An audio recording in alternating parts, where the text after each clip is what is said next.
क्षमा करना भाई, मुझे भी माफ करना भाईजान। अरे आप तो हिंदुस्तान की सिपाही लग रहे हो, मेरी बंदूक कहाँ है? अरे आप तो पाकिस्तान के सैनिक दिखाई दे रहे हो, कहाँ है मेरा AK-47? अरे मैं वहां जंग में था, यहाँ कैसे आ गया? अरे मैं तो टैंकर चला रहा था, मैं यहाँ, वो तो मैं हूँ, मेरा तो हाथ कट गया, मेरा खून निकल रहा है, मेरा जिस्म, मेरा शरीर वहां और मैं यहाँ, मुझे कुछ समझ में नहीं आ रहा है। मेजर, मेजर, यहाँ ऊपर हेलीकॉप्टर भेजिए, मेजर। सोल्जर, अब मुझे कुछ कुछ समझ में आ रहा है। अब हमें हेलीकॉप्टर की कोई जरूरत नहीं है, अब हम खुद उड़ सकते हैं। हेलीकॉप्टर बुलवाने का कोई फायदा नहीं है। हम खुद उड़ सकते हैं? वो कैसे? क्योंकि हम मर चुके हैं। वो देखिए, मेरी लाश उठाई जा रही है और आपकी लाश एम्बुलेंस में डाली जा रही है। मेरी लाश? हम मर गए? ये क्या बात कर रहे हो आप? तो आप क्या समझ रहे थे? नीचे क्या बॉर्डर फिल्म की शूटिंग चल रही है? तुम लोगों ने मुझे जान से मार डाला है, मैं भी तुम्हें मार डालूंगा। सोल्जर, मरने के बाद तो जरा होश में आइए। हम दोनों का इंतकाल हो चुका है, अब क्या एक दूसरे को मारेंगे? चलिए देखते हैं कहीं पर चाय मिलती है क्या। शायद आप ठीक कह रहे हैं, मेरे सर में दर्द हो रहा है, चाय पीना चाहिए। भाई आपका नाम? मैं सिपाही बशारत, बशारत हुसैन। और आप? मैं Jawan Rathore. Nice to meet you. Nice to meet you. Basharat sahab, आप जरा चाय की बात कर रहे थे, मैं जरा कड़क चाय पीता हूँ। जी मेरा भी ये ससुराल नहीं है, मुझे भी कुछ समझ में नहीं आ रहा है, मैं भी पहली बार मरा हूँ। चलिए देखते हैं कुछ मिलता है क्या। चलिए चलिए।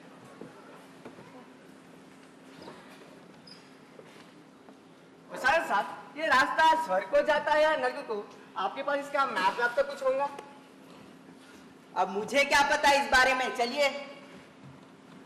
बशारत साहब, आप पाकिस्तान में कहाँ से हो? जी मैं लाहौर से 300 किलोमीटर दूर मीरपुर से हूँ। और आप? मैं दिल्ली से। आपका आर्मी में आना कैसा हुआ? जी बचपन से मुल्क की खिदमत करने का शौक था, बस आर्मी ज्वाइन कर लिया। और आप? व्हाट अ कोइंसिडेंट, मैं भी बचपन में आपके जैसे ही सोचता था। राठौड़ साहब, आप हट्टे कट्टे जवान लग रहे हो। अब मेरी उम्र 22 साल है, आपकी भी 22-23 साल रही होगी। आप भी पढ़े लिखे हो और मैं भी। हम दोनों की सोच एक ही थी, मुल्क की खिदमत। हम दोनों मुल्क की खिदमत करते करते जान की कुर्बानी दे दी। मगर अब मरने के बाद मैं सोच रहा हूँ, मुल्क की खिदमत का मतलब जान की कुर्बानी देना होता है क्या? अरे बशारत साहब, कई देशों के बीच लड़ाई हुए, कहीं लोग मरे हैं, यहाँ तक कि आम आदमी भी मरा है, इसे बस कुर्बानी का नाम दे रहे हैं। कहीं भी कोई भी मरा तो उनके बीवी बच्चे घर वालों का क्या होगा, ये कोई सोच रहा है? बस एक देश दूसरे देश से लड़ने पर तुला हुआ है। राठौड़ साहब, हम पिछले 65 सालों से लड़ रहे हैं, हमारे बीच ये लड़ाई क्यों हो रही है? आखिर इसकी वजह क्या है? इसके कई कारण है बशारत साहब, एक कारण यह भी है, जरा देखिए तो सही।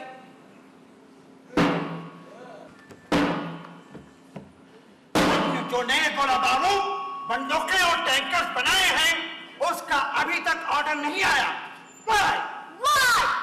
हम कोशिश कर रहे हैं सो, कुछ ही दिनों में हिंदुस्तान और पाकिस्तान से ऑर्डर्स आना शुरू हो जाएंगे। हिंदुस्तान और पाकिस्तान से ऑर्डर्स? क्या मजाक कर रहे हो? क्या मजाक कर रहे हो? जबकि हमें पता है कि दोनों देशों के बीच अमन की बातें शुरू हो रही है। सर, आप फिक्र मत कीजिए, अपना बिजनेस बंद नहीं, बहुत जल्द दुगना हो जाएगा। वो कैसे? वो कैसे? हिंदुस्तान और पाकिस्तान के बॉर्डर पर फायरिंग शुरू होने दीजिए, टेंशन बढ़ जाएगा। एक बार टेंशन बढ़ जाएगा, फिर मीडिया में थवा के स्टोरीज प्लांट होंगे, फिर अपना बिजनेस शुरू। हिंदुस्तान और पाकिस्तान के बीच कई दिनों से टेंशन कम हो रहा है। क्रिकेट मैचेस को खेलते हुए और क्रिकेट मैचेस को देखते हुए वहाँ के लोग अच्छा एंजॉय कर रहे हैं। मैंने सुना है कि हिंदुस्तान और पाकिस्तान के प्राइम मिनिस्टर और फॉरेन मिनिस्टर आपस में बातचीत शुरू करने वाले हैं, तिजारत बिजनेस बढ़ाने के लिए और वाटर प्रॉब्लम सॉल्व करने के लिए।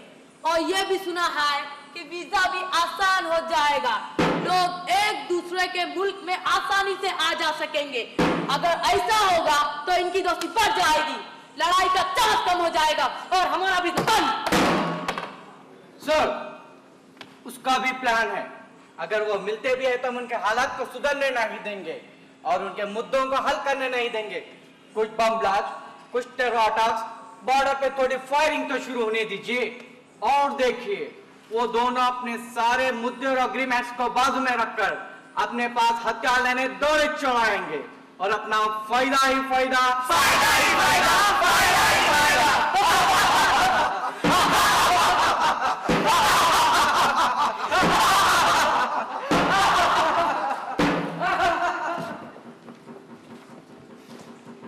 अरे कमीनो, अपने फायदे के लिए हमें लड़वा रहे हो, हमें मरवा रहे हो। देख रहे हो ना राठौर साहब, कैसे ये लोग अपने फायदे के लिए हमें लड़वा रहे हैं। हाँ बेचारा साहब, कई सालों से दोनों देशों के बीच में कुछ मुद्दे हैं, मगर अचानक कभी कभी ये दोनों देश एक दूसरे से लड़ना शुरू कर देते हैं। ये सोचने का प्रयास नहीं करते हैं कि आखिर ये स्थिति क्यों आ रही है और मरना पड़ता है हम जैसे गरीबों को। मगर अचानक मैं सोच रहा था, ये मुद्दों को संभालते संभालते थक जा रहे हैं। राठौर साहब, किसी भी मुल्क में आम आदमी के बारे में कोई नहीं सोच रहा। जरा अपने मुल्क के बारे में पता करते हैं, चलिए। प्याज ले लो भैया, प्याज ले लो, प्याज ले लो अम्मा, प्याज ले लो, 100 रुपए किलो प्याज, प्याज ले लो अम्मा, प्याज ले लो। क्या बात कर रहे हो भाई? कल तो 70 रुपए था ना, अचानक 100 रुपए, ऐसा कैसा हो सकता है? अरे भाई चुपचाप ले लो, कल 150 रुपए होने वाला है। 150? अरे थोड़ा प्याज सुंगा तो मैं उठ जाएगा। अरे रुको रुको रुको, प्याज सुंगाने के लिए 10 रुपए होंगे।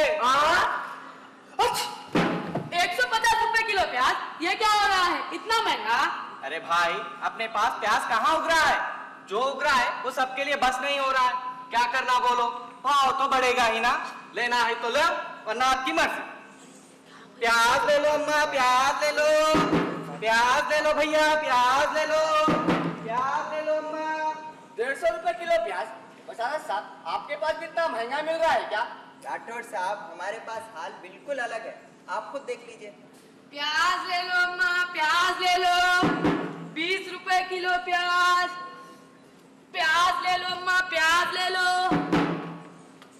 क्या बात कर रहे भैया, आज रेट बढ़ा दे क्या? 20 रुपए किलो बोल रहे हो? कितने किलो हो ना माँ? 20 रुपए में 2 किलो दियो। 20 रुपए में 2 किलो या पूरा टोकरा दे दे तो लेके जाओ। 20 रुपए में 2 किलो कैसा देते हैं माँ? हमें पता है तुम्हारा प्याज सड़ा है, उन्हें जगह जगह गड्ढे खोद कर दफना रहे हो। 20 रुपए में 2 किलो देना है तो दो, वरना गड्ढे खोद कर दफना लो। जाओ। अम्मा क्या कर सकते हैं अम्मा, मजबूरी है। हमारा खुद का खरीदी 15 रुपए है, अब 20 रुपए भी मिल रहे हैं तो ले लो अम्मा, ले लो। 20 रुपए में 2 किलो ले लो।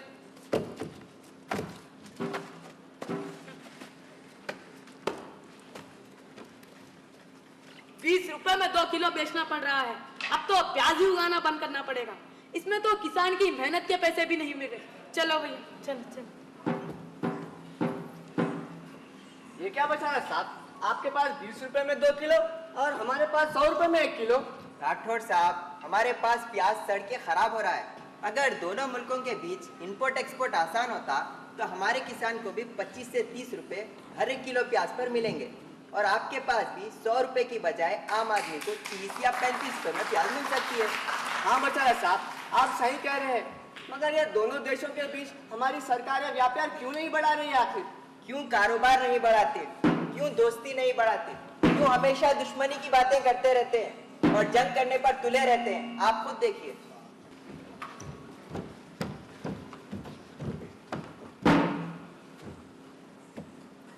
हमें आपकी बात समझ में नहीं आई। हम जानते हैं आपके साथ नाइंसाफी हुई है, आप वो देश के जैसे तरक्की नहीं कर पा रहे हो। ऐसा होता है तो आपका देश उस देश के कब्जे में आ जाएगा। ऐसा नहीं होना चाहिए। आप हमारे ये नए हथियार खरीद लीजिए, इससे आपकी आर्मी बहुत ताकतवर हो जाएगी मुकाबला कर सकेगी और थोड़ा हमारी तरफ से भी आपके इलेक्शन फंड में कंट्रीब्यूशन हो जाएगा। जनरल साहब, ये जो कह रहे हैं क्या वो सही है? हथियारों की तो जरूरत है, मगर ये अगर मगर क्या कर रहे हो जनरल साहब? अगले साल आपका रिटायरमेंट है और ये हम आपसे वादा करते हैं कि आपके लिए कुछ ऐसा इंतजाम करेंगे कि आपकी रिटायर्ड लाइफ बड़े आराम से और शान से गुजरेगी। सर, ये लीजिए हमारे नए हथियार, लड़िए और साबित कर दीजिए कि आप भी कुछ कम नहीं। जनरल साहब, आपकी क्या राय है? सर आपको मंजूर है तो फिर हमें भी मंजूर है। Good, very good. जाइए, लड़िए और जीतिए। All the best. चलो।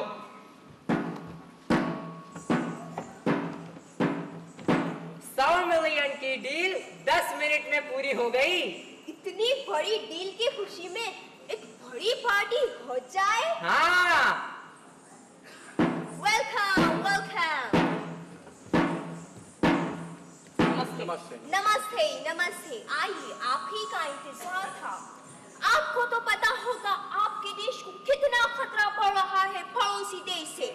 ये लीजिए हमारे नए हथियार आपकी पूरी सुरक्षा करेंगे। सर, हमारे ये हथियार खरीदने पर आपकी पार्टी को अच्छा कंट्रीब्यूशन मिल जाएगा। अगले इलेक्शन में आपकी जीत पक्की। इसीलिए ये कॉन्ट्रैक्ट आप हमें दीजिए। मंत्री जी, आपका क्या ख्याल है? उधर वो देश हम पर हमला कर रहा है, ये सोचने का वक्त नहीं है सर। हथियार ले लीजिए, इसी में अपना फायदा है। हम ये कॉन्ट्रैक्ट आपको देते। Thank you sir, thank you very much. मगर सर इसकी अब हमें कोई जरूरत ही नहीं है। अरे जनरल साहब, आपको आपका हिस्सा मिल जाएगा, आप बस हाँ कह दीजिए। ओके सर, आप जो ठीक समझे। Good, very good. जाइए, लड़िए और जीतिए। All the best.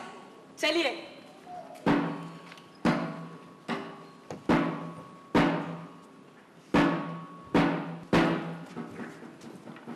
इतने पढ़े लिखे लोग, इतनी ऊंची पोजीशन पर रहने वाले लोग अपने फायदे के लिए दूसरों को लड़वा रहे हैं। ये लोग तो इंसानियत ही भूल गए हैं। अरे बचाना साहब, ये तो शैतान बन गए हैं। हिंदुस्तान और पाकिस्तान के 20-25 सालों से 18 कॉन्फ्लिक्ट हुए। उनमें से 13 कॉन्फ्लिक्ट यानी कि 72% ऑफ कॉन्फ्लिक्ट सितंबर के आखिरी हफ्ते से लेके जनवरी के पहले हफ्ते के बीच में ही हुए हैं। यानी कि इन महीनों में सबसे ज्यादा वार हुए हैं। अरे मैं तो हैरान हूँ, ये सरमा के 3.5 महीने जिनमें बहुत ज्यादा ठंड और बर्फ होती है, लड़ाई करना बहुत ही मुश्किल होता है, मगर फिर भी हमारी लड़ाई 3.5 महीनों में क्यों होती है? अरे भाई, ये समझना तो बहुत आसान बात है, मगर हमेशा इंडिया का बजट मार्च में आता है और पाकिस्तान का बजट मई में आता है और फाइनल अक्टूबर और दिसंबर में फाइनल ईयर का क्वार्टर, तीसरा क्वार्टर होता है। इस बीच बॉर्डर पे कुछ गर्मा गर्मी होते हैं, कुछ टेररिस्ट अटैक होते हैं। बस फिर क्या, मार्च में इंडिया का बजट बढ़ जाता है और मई में पाकिस्तान का। अरे आप सही कह रहे हो राठौर साहब। अब मुझे समझ में आया कि हमारे बीच ये लड़ाई क्यों हो रही है। हमारे मुल्क में ज्यादातर लोग गरीब हैं, जिन्हें एक वक्त की रोटी भी नहीं मिलती। बहुत से लोग बीमार हैं और हम उन्हें रोटी देने की बजाय हथियार खरीद रहे हैं, हथियार पर पैसे बर्बाद कर रहे हैं। आप ही बताइए, एक आम हिंदुस्तानी और पाकिस्तानी को क्या चाहिए, रोटी चाहिए या हथियार? मगर हमारे मुल्क में कुछ और ही होता है। डिफेंस का बजट बढ़ाने के लिए बस मौका ढूंढते रहते हैं। हाँ बचराज साहब, एक आम आदमी को क्या चाहिए? अपने दोस्तों के साथ, अपने रिश्तेदारों के साथ, अपने भाई बहनों के साथ एक अच्छी जिंदगी गुजारे। मगर ये बड़े लोग उनकी जिंदगी बर्बाद करके रख रहे हैं। वो देखिए कैसी छोटी छोटी खुशियों के लिए आम आदमी तड़प रहा है। आप ही देखिए।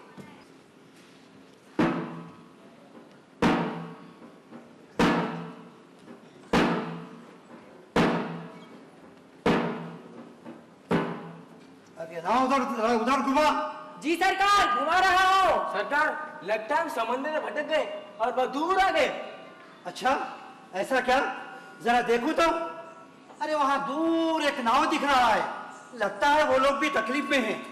चलो देखते हैं।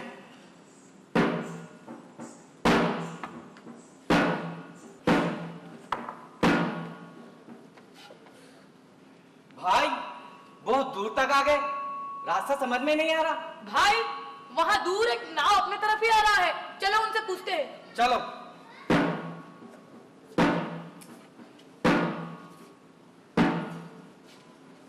भैया अस्सलाम वालेकुम। भैया अस्सलाम वालेकुम। जी नमस्ते नमस्ते। हम रास्ता भटक के गलती से आपके हिस्से में आ गए भाई। कोई बात नहीं भाई, हम भी यही सोच रहे थे, जरा रास्ता भटक गए। भाई आपके पास पानी वानी तो है ना, खाने के लिए कुछ चाहिए क्या? जी शुक्रिया, हमारे पास है, आपसे मिलके बहुत खुशी हुई है। भैया आप जरा उदास दिखाई दे रहे हो। अरे भैया कैसी खुशी, मेरा भाई अपनी बेटी की शादी करने जा रहा है उस पार, मैं नहीं आ सकता। जाना चाहता हूँ भाई, मगर गवर्नमेंट वाले हजारों सवाल पूछ रहे हैं, फिर भी वीजा नहीं दे रहे हैं। आपकी भतीजी की शादी है? माशाल्लाह माशाल्लाह, मुबारक हो मुबारक हो। आपने सही कहा मेरे भाई, हमें भी उस पार जाना है। हमारी बरसों से ख्वाहिश है ताजमहल देखने की, मगर वो प्यार का इमारत हम नहीं देख सकते। हमें तो लगता है अभी हमारी ख्वाहिश कभी पूरी नहीं होगी। वीजा भी मिल गया भाई, फिर भी भाई को 10 बार रुका दिया गया। अरे भाई, अपने जैसे कितने ही लोग उधर से इधर, इधर से उधर आना चाहते हैं और अपने लोगों से मिलना चाहते हैं। ये लोग सरहदें बनाकर अपनों से हमें दूर कर रहे हैं। हमारे लोग भी ऑपरेशन करवाने उस पार आना चाहते हैं भाई, मगर गवर्नमेंट वालों से जल्दी इजाजत नहीं मिलती। कई लोगों को वीजा आने से पहले मौत आ जाती है भाई, बहुत से सवालों का जवाब देना पड़ता है। भगवान, इलाज करवाने के लिए भी इतनी परेशानी, अब क्या कर सकते हैं भाई? देश के बड़े लोग ऐसी हालत बना कर रखे हैं तो हम भी वही सोच रहे हैं भाई, पता नहीं ये दूरियां कब खत्म हो जाएंगी। आपको देर हो रही होगी, सूरज ढलने वाला है। हाँ भाई हाँ, चलते हैं। भैया आपको उस तरफ जाना है? जी फिर मिलेंगे, फिर मिलेंगे इंशाल्लाह जरूर मिलेंगे मेरे भाई, जरूर मिलेंगे। चलिए।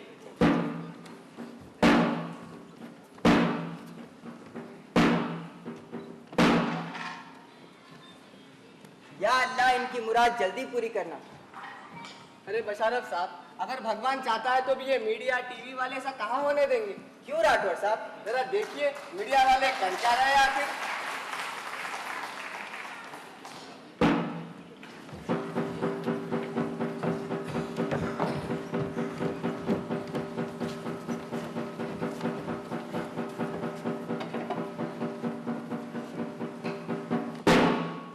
आज की मुख्य खबरों में पहले खबर, अपने दुश्मन आज अपने देश में घुस आए हैं, फायरिंग की है, सीमा पे 3 जवानों को मार दिया गया है।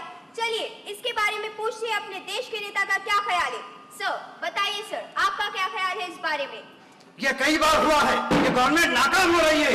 उनको मुंह तो जवाब देना चाहिए, ताकि अगली बार ऐसा काम ही ना कर सके। डिफेंस बजट बढ़ाना चाहिए, बॉर्डर पर इस्तेमाल करने के लिए और नए वेपन खरीदने चाहिए।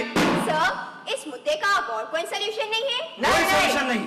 आज की मुख्य खबरों में से पहली खबर, आज हमारे देश में अपने दुश्मन घुस आए हैं और फायरिंग की, बॉर्डर पे 3 जवानों को मार दिया।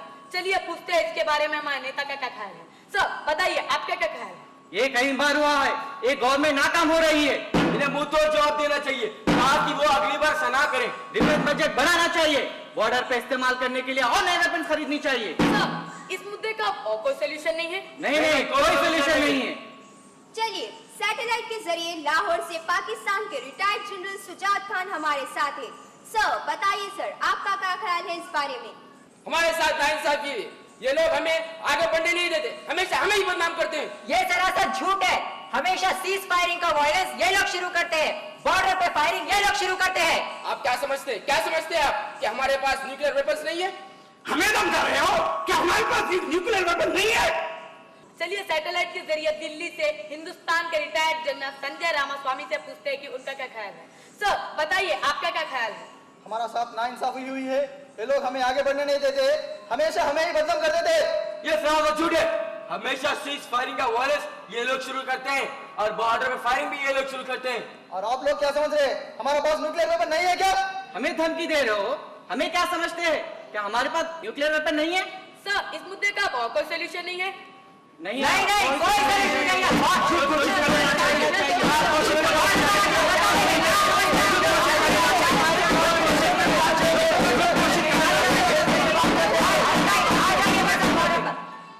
तो देखा भाई और बहनों, ये लोग एक दूसरे के खून के प्यासे हो गए हैं। ये लोग एक दूसरे को खत्म कर देना चाहते हैं, जंग करना चाहते हैं। अब आप ही बोलिए, आपको क्या चाहिए, जंग चाहिए या अमन? जंग चाहिए या अमन? जंग चाहिए या अमन? अमन चाहिए, अमन चाहिए, अमन चाहिए, अमन चाहिए, अमन चाहिए, अमन चाहिए। भाइयों, हम दूसरी दुनिया में पहुंच गए। हमें बराबर सुनाई नहीं दे रहा। जरा जोर से बोलिए, आपको क्या चाहिए? अमन चाहिए, अमन चाहिए, अमन चाहिए, अमन चाहिए, अमन चाहिए, अमन चाहिए, अमन चाहिए, अमन चाहिए, अमन चाहिए।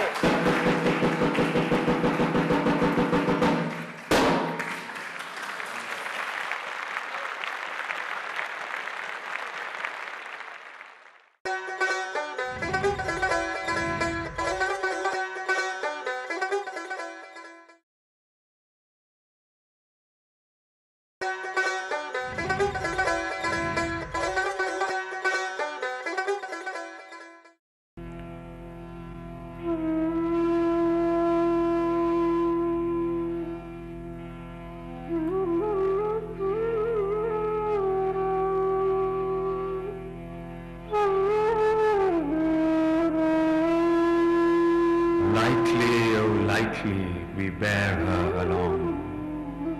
She sways like a flower in the wind of our song.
Like a flower in the wind of our song.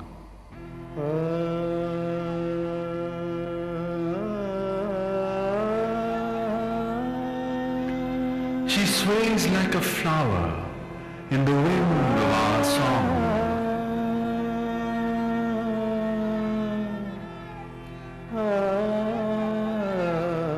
She skims like a bird on the foam of a stream. She skims like a bird on the foam of a stream.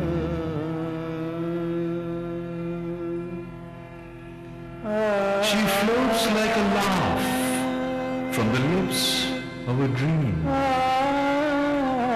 She floats like a laugh from the lips of a dream.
glide and we sing. We bear her along like a pearl on a string. Gaily, oh gaily, we glide and we sing. We bear her along like a pearl on a string.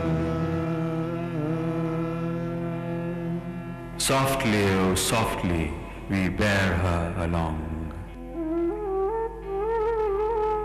She hangs like a star in the dew of our song. She hangs like a star in the dew of our song.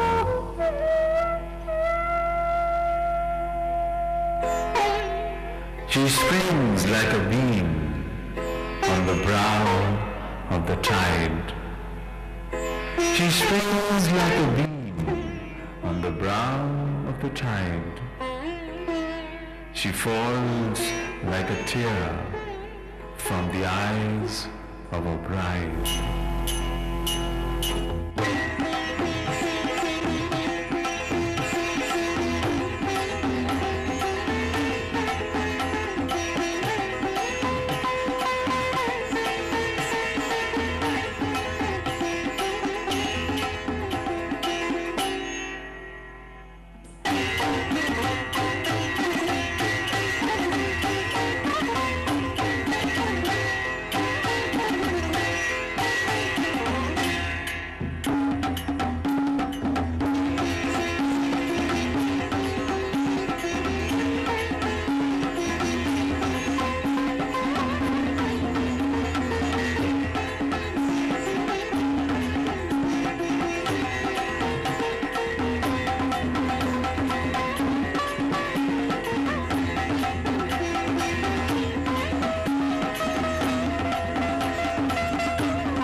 Lightly, oh lightly, we glide and we sing. We bear her along like a pearl on a string. We bear her along like a pearl on a string.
देखिए, हम पाकिस्तान से आए हैं, हम कराची से आए हैं। मेरा नाम शीमा किरमानी है, मेरी तंजीम का नाम तहरीक निस्वा है और हमारा मकसद जो है वो ये है कि हम सकाफ़त के ज़रिए लोगों तक अमन का पैगाम दें, प्यार और मोहब्बत का, कि हम पाकिस्तान की आवाम को रिप्रेजेंट कर रहे हैं और हम हिंदुस्तान की आवाम को ये कहने आए हैं कि हमें आपसे प्यार है। हम चाहते हैं कि हम लोग अमन से और सुकून से साथ रहें और ये झगड़े और जो मुश्किलात हैं हम दोनों ममालिक के दरमियान, जो वीज़ा के मसाइल हैं, जो आने जाने के मसाइल हैं, वो कम से कम होते जाएं ताकि लोग एक दूसरे से मिलें और आराम से मिलजुल कर रहें। मैं समझती हूँ फ़न और फ़नकार आर्ट और आर्टिस्ट और कल्चरल एक्टिविटी ऐसी चीज़ें हैं जिनकी कोई ज़ुबान नहीं होती, जिनकी कोई अलहदा आइडेंटिटीज़ नहीं होती। ये बॉर्डर्स को ब्रेक करते हैं, ये बाउंड्रीज़ को ब्रेक करते हैं, ये लोगों को मिलाते हैं, यकजा करते हैं, साथ लेकर के आते हैं। और मकसद परफॉर्मिंग आर्ट्स का, जैसे आपको मालूम है, बड़े सग़ीर की सकाफ़त में भी ये है कि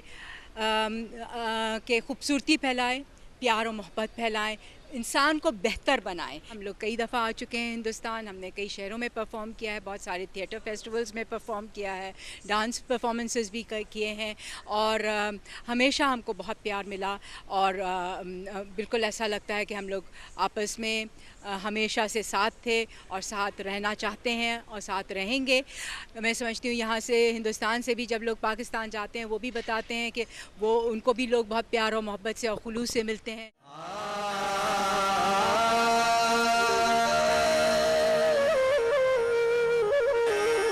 आज रंग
What